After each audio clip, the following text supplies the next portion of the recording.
Hello, I'm Lisa de St. Croix, and I'm going to be talking about the major arcana in the tarot.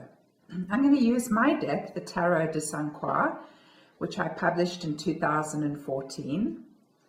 And I'm going to go through all 22 cards, it won't take very long, and just basically describe to you what the card meaning is and how it relates to the archetypes that we might experience at different times in our lives. The first card in the major arcana is the Fool. So the Fool is really here to tell us to trust the journey. He's very spontaneous and playful. I used the sacred clown from the American Southwest Indian tradition, and he's making a shadow puppet on the wall. And even though that's kind of a little bit scary, it looks like a coyote chasing some geese, it's actually teaching us that if we respond to our problems or to difficult situations in a playful way and kind of laugh at it, maybe look at the humor in it, we will actually get a lot further than if we act from a fear-based place. So that the Fool is about trusting the journey, it's about being playful and spontaneous. The Magician. The Magician is actually numbered number 1 in the major arcana. The Fool is 0. And here I actually used Rumi. He was the Sufi poet who brought down his poetry from the beloved and handed it out to the world. And this card is really about manifestation. It's the part of ourselves that gets an idea and then uses different elements to actually make it a reality.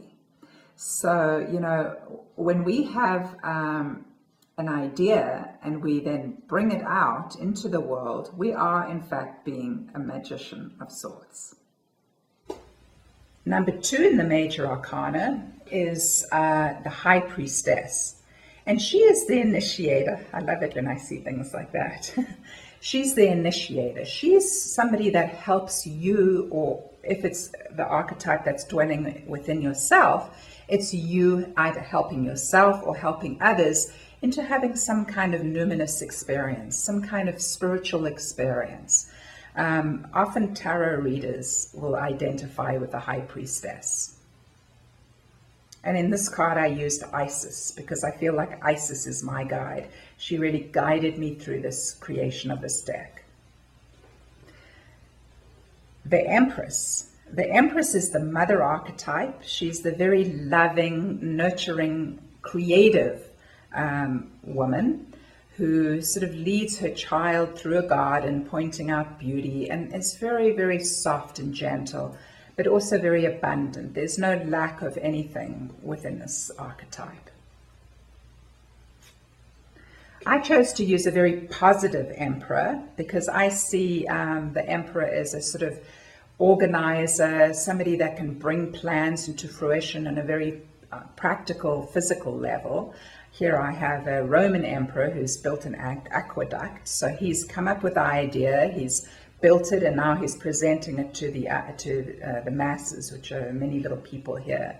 So it's that part of yourself that's able to plan, organize, and bring into reality your plans. The Hierophant. The Hierophant is the spiritual authority, often also a teacher. And here I have the Dalai Lama, and behind him is his teacher, the Buddha. So there's actually 2 Hierophants in this card. It's the part of yourself that really wants to bring meaning to others and to share your knowledge with others. Oops. The Lovers. Well, the Lovers sort of speak for themselves. It's that creative fire when 2 forces join, and the ability to actually create new life. But it doesn't have to necessarily mean a partnership. It could also be 2 parts of yourself that are integrating to create something new. It's just a very fiery, very productive, fertile energy.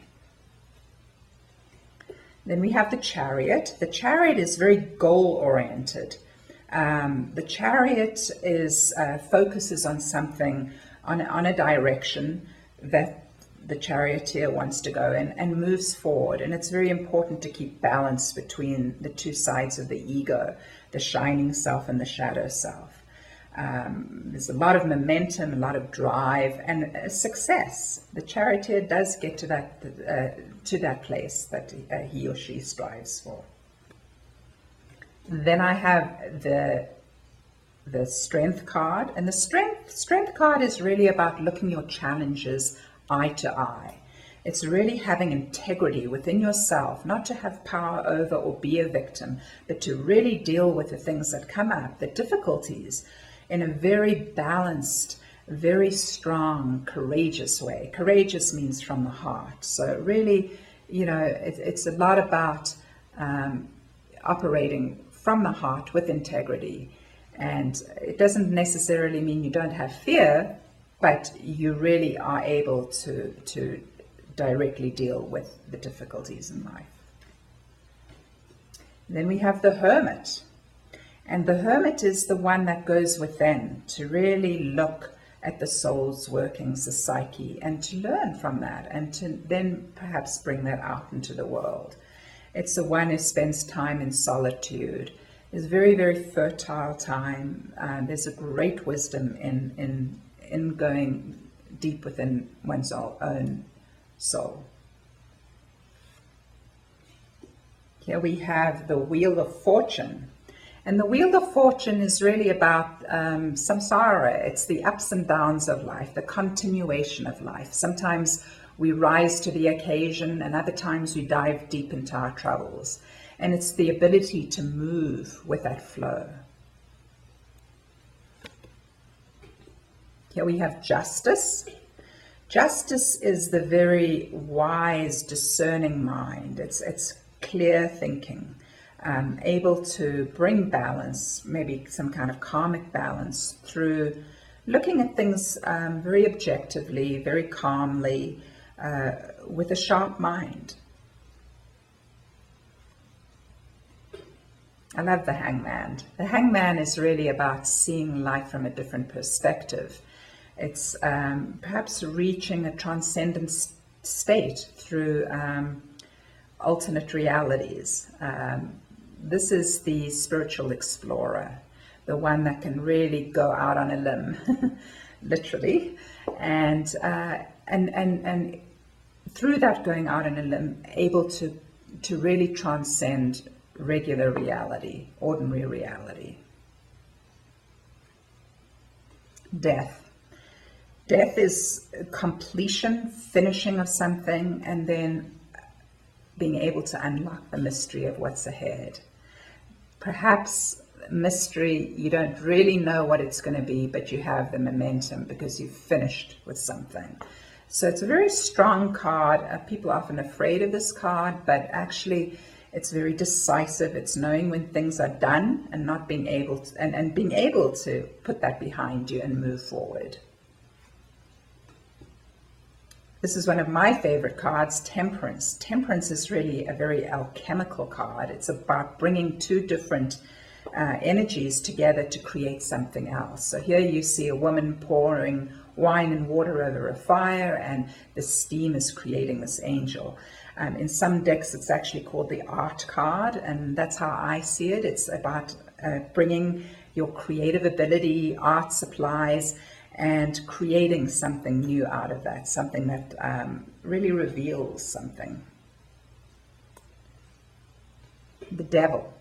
I think the Devil is a great teaching card. If you can sit with your shadow, you can really learn a lot. The Devil is very physical. It's about the things that we may be ashamed of, that we keep a little bit hidden away. I talked about that will be one of the archetypes that you pick up, and the Devil's sort of the obvious choices, but there are other cards that could work in that capacity. For instance, the Tower. The Tower is about the ending of old paradigms, really letting things collapse in order for something new to be, in order for something to be released. So here you see Shiva sitting in a tower, the lightning striking him, and the ravens fly out of the tower.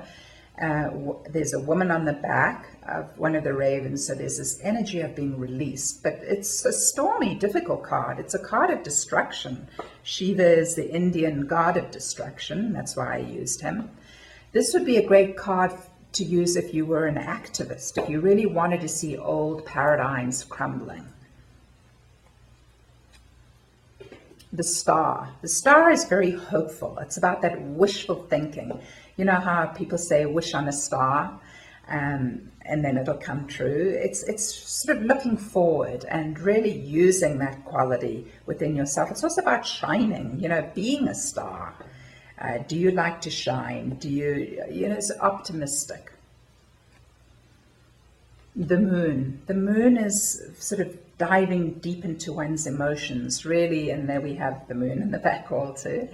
It's really the person that goes really deep inside into the emotions, checking out what's real, what's illusion, and then being able to, to integrate that in a way. So the emotions often are represented by water. Here you have a woman diving into a pool, and there's a full moon, but up here there's the new moon, so there's that little bit of illusion. The moon, of course, doesn't have its light of its own. It comes from the sun.